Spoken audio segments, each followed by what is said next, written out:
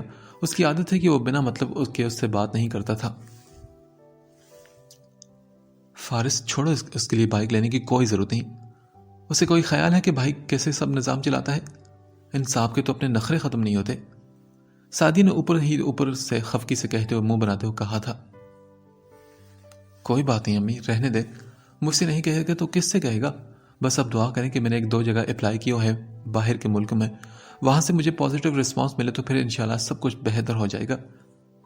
فارس کی بات پر دعا نے نگاہ اٹھا کر اسے دیکھا۔ دل اس کی بات سن کر بے قرار ہو گیا تھا۔ تو کیا وہ اس سے دور چلا جائے گا؟ پاس تو وہ اب بھی نہیں تھا، مگر اس کے دل کو ڈھارس تو تھی کہ وہ ہفتے مہینے میں واپس آ جائے گا، مگر باہر کے ملک جانے والے تو کئی سال بعد واپس آتے ہیں۔ فارس کی نگاہ بھی یہ بات کرتے ہوئے دعا کی طرف اٹھی تھی، اور اس کی نظروں میں پریشانی دیکھ کر اس کے دل کو ایک عجیب سا احساس ہوا تھا۔ کچھ دیر پہلے کے دل میں جو میل تھا وہ اب تھوڑا سا ہٹ رہا تھا۔ سعدیہ کو آنکھوں کا یہ کھیل بری طرح کھٹکا تھا، مگر انہوں نے پھر بھی اپنے آپ پر کنٹرول کرتے ہوئے کہا، انشاءاللہ بیٹے اللہ تمہیں کامیاب کرے۔ انہوں نے دل سے دعا دی تھی، جانتی تھی کہ فارس کی کامیابی ہی ان کی اور ان کے بچیوں کی خوشیوں کی ضمانت ہے۔ وہ اپنے مفاد کے لیے کچھ بھی کر سکتی تھی۔ فارس جانے سے پہلے اس کے ہاتھ میں 1000 کے چند نوٹ تھما گیا تھا۔ اس کے جانے پر دعا کا دل اداس ہوا تھا، اور اس اداسی کو وہ کوئی نام نہیں دے پا رہی تھی۔ وہ کمرے میں آئی تو سامنے ہی بیڈ پر وہ بوتل ابھی تک پڑی ہوئی تھی۔ یہ بوتل اس کی نہیں تھی، اور وہ یہ گولیاں لیتی بھی نہیں تھی۔ اسے لگا تھا کہ فارس کو کوئی غلط فہمی ہوئی تھی۔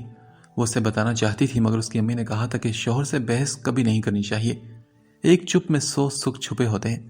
تبھی وہ اس وقت چپ رہی تھی، مگر اب اس کا دماغ سوال اٹھانے لگا تھا۔ فارس نے کہا تھا کہ یہ گولیاں اس کی نہیں، اور نہ ہی کبھی دعا نے استعمال کی ہیں۔ اسی دن دوپہر میں وہ کچن میں تھی۔ سعدیہ کا BP ہائی تھا تو وہ آرام کری تھی۔ انہوں نے شفق کو کھانا بنانے کا کہا، مگر وہ اپنے کل کے ٹیسٹ کی تیاری میں بزی تھی۔ ایسے میں دعا نے خود ہی ان سے کہا تھا کہ وہ کھانا وہ بنا لے گی۔ ویسے بھی خالی بیٹھ کر اس کی سوچیں اس کو پریشان کرنے لگی تھی۔ وہ کچن میں کھڑی ہانڈیاں بنا رہی تھی جب شفق پانی پینے وہاں آئی۔ اسے دیکھ کر دعا نے کچھ سوچا اور پھر اس سے پوچھ ہی ڈالا، شفق بات سنو، وہ کمرے میں نیند کی گولیاں ملی ہیں، آپ کو پتا ہے وہ کس کی ہیں؟ شفق کی اس کی طرف پشت تھی۔ وہ گلاس رکھتے ہوئے تھوڑی دیر کے لیے گڑبڑائی، مگر پھر خود کو پرسکون کرتے ہوئے بولی، نہیں بھابھی، مجھے تو نہیں پتا، ہو سکتا ہے بھائی کی ہوں۔ مسکرا کر اس نے بہت ہی صفائی سے جھوٹ بولا۔ دعا پھیکا سا مسکرا کر سر ہلا گئی تھی۔ کیوں بھابھی، آپ کیوں پوچھ رہی تھی؟ شفق نے سرسری سے پوچھا، مگر انداز اس کا ٹٹولنے جیسا تھا۔ نہیں شفق، ویسے ہی، وہ دراصل میں کمرے کی صفائی کر رہی تھی نا تو مجھے دکھائی دی، پہلے نہیں تھی وہاں اس لیے میں نے پوچھ لیا۔ دعا مصروف سی ہو کر ہانڈی بناتے ہوئے اس سے بات کر رہی تھی۔ شفق کوئی بھی بات کیے بغیر وہاں سے نکل آئی تھی۔ اس کا رخ اب ماں کے کمرے کی طرف تھا، اور انہیں یہ بات جلد سے جلد بتانا ضروری ہو گیا تھا۔ سبین کا گھر ان لوگوں کے گھر سے تھوڑا ہی دور تھا، اس لیے وہ ہر دوسرے دن آ جاتی تھی۔ اب بھی اس کے بچے باہر ٹی وی کے آگے بیٹھے ہوئے تھے۔ دعا ان کے لیے فرینچ چپس بنا رہی تھی۔ سبین کو چائے وہ سعدیہ کے کمرے میں ہی دے آئی تھی جو بیمار ماں کی مزاج پرسی کے لیے آئی تھی۔ امی، یہ دعا بھولی ضرور ہے مگر بیوقوف نہیں، جلدی کچھ سوچے ورنہ اسے سب پتہ چل جانا ہے۔ ساری بات ماں سے سننے کے بعد سبین نے اپنی رائے کا اظہار کیا۔ اور اس فارس کو تو دیکھیں، پتہ نہیں کس مٹی کا بنا ہے۔ ارے مرد کہاں ایسی باتیں برداشت کرتے ہیں، مگر وہ ہے کہ ٹھہرے پانی جیسا ہے۔ مجھے تو اب بھی یقین نہیں آ رہا کہ اس نے کچھ نہیں کہا دعا کو، یا پھر امی مان لے اس پر دعا کا جادو چل گیا ہے۔ سبین اپنے دل میں چھپی ساری باتیں سعدیہ کو بتا رہی تھی، اور سعدیہ کے ماتھے پر شکنوں میں مسلسل اضافہ ہوتا جا رہا تھا۔ تم دیکھتی جاؤ سبین، اب میں کیا کرتی ہوں۔ کام والی ماسی کی بھی میں نے چھٹی کر دی ہے، سارا دن کام سے فرصت ملے گی تو کچھ سوچ پائے گی نا۔ اور رہا فارس، وہ تو پوری طرح میری مٹھی میں ہے، وہ وہی سنے گا جو میں کہوں گی۔ کسی گہری سوچ میں ڈوبی سعدی نے سبین سے کہا تو وہ بولی، یہ بھی آپ نے اچھا کیا امی، گھر کا کام ہے ہی کتنا، خواہ سے ماسی کو اتنے پیسے دیتی ہیں۔ بس آپ دعا کو کاموں میں یوں ہی الجھائے رکھیں کہ اسے کسی اور طرف دھیان دینے کی فرصت ہی نہ ملے۔ سبین نے چائے پیتے ہوئے اپنے مشروم سے سعدیہ کو نوازا۔ ہاں سبین، بس ایک بار فارس کا باہر کا کام ہو جائے، پھر دیکھنا کیسے ہمارے وارے نیار ہو جائیں گے۔ کچھ سالوں کی بات ہے، یاسر کا نیا کاروبار سیٹ ہو جائے، شفق کی شادی ہو جائے اور زوار اپنے پیروں پر اچھے سے جم جائے، پھر ہمیں کیا لینا دینا اس سے۔ میری بھی جان چھوٹے کی اس جھوٹے ممتا کے ڈرامے سے۔ ارے تمہیں کیا معلوم کہ خون کے گھونٹ پی کر رہ جاتی ہوں جب جب اس کا چہرہ سامنے دیکھتی ہوں۔ زہریلے لہجے میں اپنے اندر چھپی نفرت کو وہ زبان کی نوک تک لے آئی تھی۔ صحیح امی، تو یہ تو بتائیں کہ دعا کا کیا سوچا ہے پھر آپ نے؟ سبین نے شاطرانہ سے مسکراہٹ لیتے ہوئے پھر سے سعدیہ سے پوچھا تو وہ بولی، اس کا بھی میں بندوبست کرتی ہوں۔ ابھی تک اس نے میری نرمی دیکھی ہے، اور اس کا اتنا مسئلہ بھی نہیں، میں نے دیکھا ہے وہ تو دبو سی ہے، جلدی ڈر جاتی ہے، اسے قابو کرنا تو میرے بائیں ہاتھ کا کھیل ہے۔